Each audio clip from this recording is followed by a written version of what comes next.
झाशीची राणी लक्ष्मीबाई 27 वर्षाच्या वयात त्यांनी जो काय पराक्रम केला अफाट, पण आपण वर्णन पण करू शकत नाही. आजच्या काळात 27 वर्षात शिक्षण होत नाही, पराक्रम कुठे करणार ना. त्यांच्या अंगी असे गुण होते ज्यामुळे ब्रिटिशर्स सुद्धा त्यांची स्तुती करत होते. बघूया मनूचा झाशीची राणी लक्ष्मीबाई पर्यंतचा प्रवास. ही कथा आहे मनू म्हणजे मणिकर्णिका नावाच्या एका साधारण कुटुंबात जन्मलेली पण कर्तृत्वाने झाशीची राणी म्हणून जगभर प्रख्यात झालेल्या व्यक्तीची. दुसरे बाजीराव पेशवे यांच्या न्यायव्यवस्थेत कार्यरत असणाऱ्या मोरोपंत तांबे आणि भगीरथीबाई तांबे यांची ती एकुलती एक लेक. तिचा जन्म 19 फेब्रुवारीला पूर्वीच्या काशीला म्हणजे आताच्या वाराणसीला झाला. आई वडिलांनी मुलीचं नाव मणिकर्णिका ठेवलं, पण ती नाव मनू याच नावाने ओळखली जायची. तर मनू जेव्हा 3-4 वर्षाची होती तेव्हाच तिची आई देवाघरी गेली. आईनंतर मोरोपंतांनी तिला आईचं आणि वडिलांचं प्रेम दिलं. मोरोपंत तांबे हे दुसरे बाजीराव पेशवे यांच्या आश्रयाला होते, पण त्यांचं मूळ गाव म्हणजे पाचोळा, जळगाव जिल्ह्यातील पाचोळ्याचे ते रहिवासी होते. मनू पेशव्यांचे पुत्र नानासाहेब आणि रावसाहेब यांच्यापेक्षा वयाने लहान होती, मात्र कर्तृत्वाने त्यांच्यापेक्षा कुठेही कमी नव्हती. ती बालपणापासूनच त्यांच्यासोबत खेळायची, वावरायची, त्यामुळे त्यांची चांगली गट्टी जमलेली होती. तसंच ती बाजीराव पेशव्यांसोबत सगळ्यांची लाडकी होती. त्याला कारण म्हणजे तिचा सर्वांशी जुळवून घेण्याचा स्वभाव आणि आपलेपणाचा गुण. ती बाजीरावाची लाडकी असल्यामुळे त्यांच्या मुलांसारखं आणि मुलांसोबतच लिखाण, वाचन आणि मर्दानी कौशल्याचं सुद्धा सारखं शिक्षण तिला दिलं. मनूमध्ये देशभक्ती लहानपणीपासून भरलेली असल्यामुळे तिनंही हे सगळं मन लावून केलं. नानासाहेब आणि रावसाहेब यांच्यासोबत आखाड्यात, कार्यशाळेत ती अश्वपरीक्षा, घोडेस्वारी, तलवारबाजी, बंदूक आणि पिस्तूल चालवणे, जांबिया चालवणे यात शिक्षण घेतलं. एकाच वेळी अश्वांची पारख आणि घोडेस्वारी यांच्यात ती पारंगत होती. त्या काळी जयाजी शिंदे, श्रीमंत नानासाहेब पेशवे आणि मणिकर्णिका या 3च व्यक्ती अश्वपरीक्षेत निपुण होत्या. मनू जे काही शिकली त्यात तिने प्रावीण्य मिळवलं. बाजीरावांच्या आखाड्यात त्यावेळी बाळंभट देवधर हे उत्कृष्ट कसरतपटू आणि कुस्तीगार होते. त्यांनी मल्लविद्या उत्तम करता यायला हवी यासाठी मल्लखांब हा कसरतीचा नवीन प्रकार शोधून काढला. मनाची एकाग्रता करण्यासाठी, चपळाई येण्यासाठी, शरीराचा तोल सांभाळण्यासाठी, सगळीकडे एकाच वेळी लक्ष केंद्रित राहावं यासाठी मल्लखांब खेळलं जातं. या विद्येतही मनू तरबेज झाली. सगळ्या विद्यात तिने प्रावीण्य मिळवलं. याचा आधार घेऊन तिने इतक्या लहान वयात सुद्धा इंग्रजांच्या नाकी नऊ आणायला सुरुवात केली.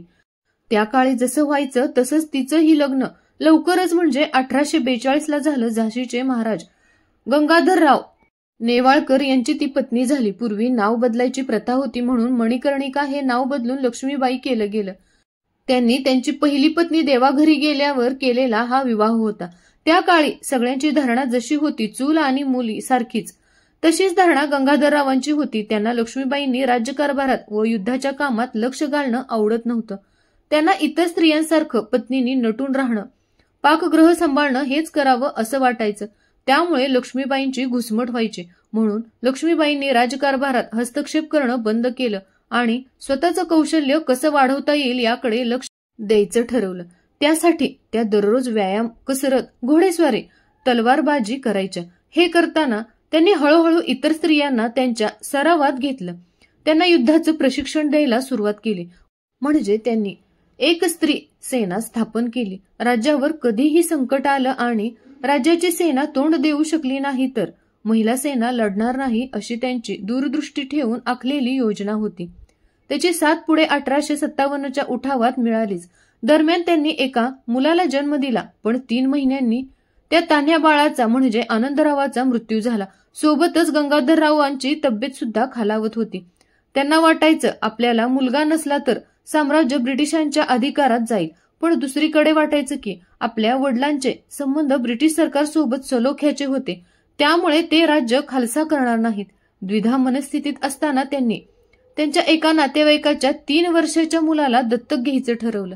त्या मुलाचा दत्तक विधी करताना त्याचं नाव हे वसुदेवराव हे बदलून दामोदरराव ठेवलं गेलं.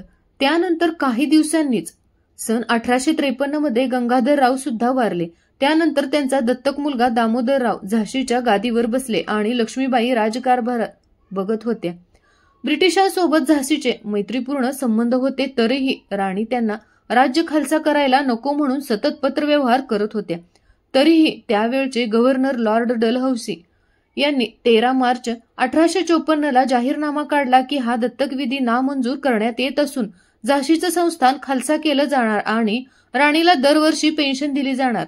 पण राणी लक्ष्मीबाईंना हे नामंजूर होतं.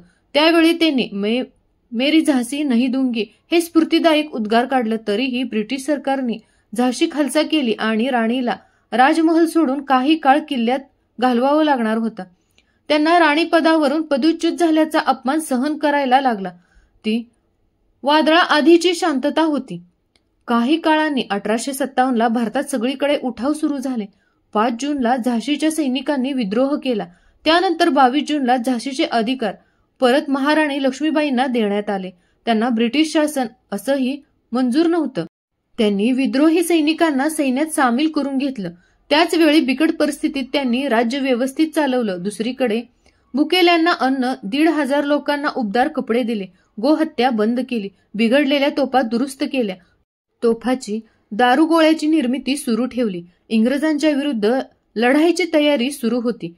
त्याची कानकून इंग्रजांना लागली. 22 मार्च 1858 ब्रिटिश अधिकारी ह्यू रोज झाशीजवळ आला. त्यांनी राणीने निशस्त्र भेटायला यावं किंवा युद्धासाठी तयार व्हावं असं सांगितलं. राणीने निशस्त्र भेटायला नकार दिला.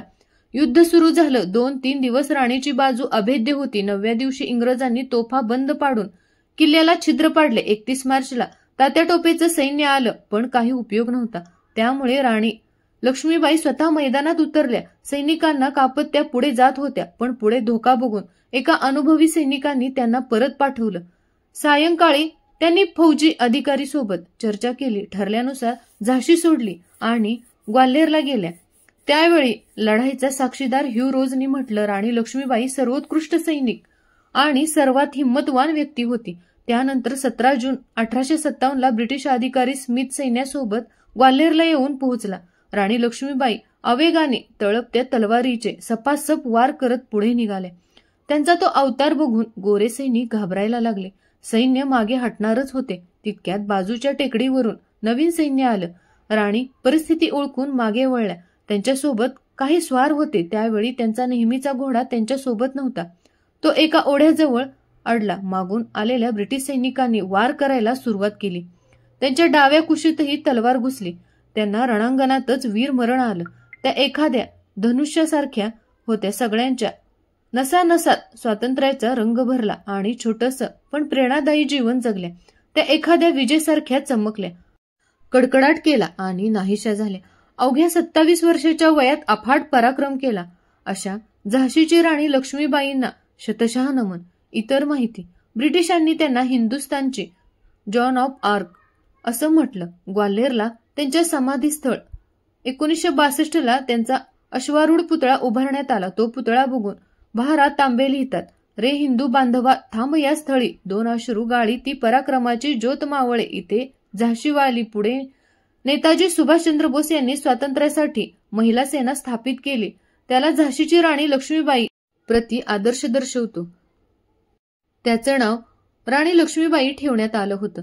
मा भवानी जणू काही अवतरली होती ब्रिटिश राक्षसांचा संहार करायला. अशा या राणीस कोटी कोटी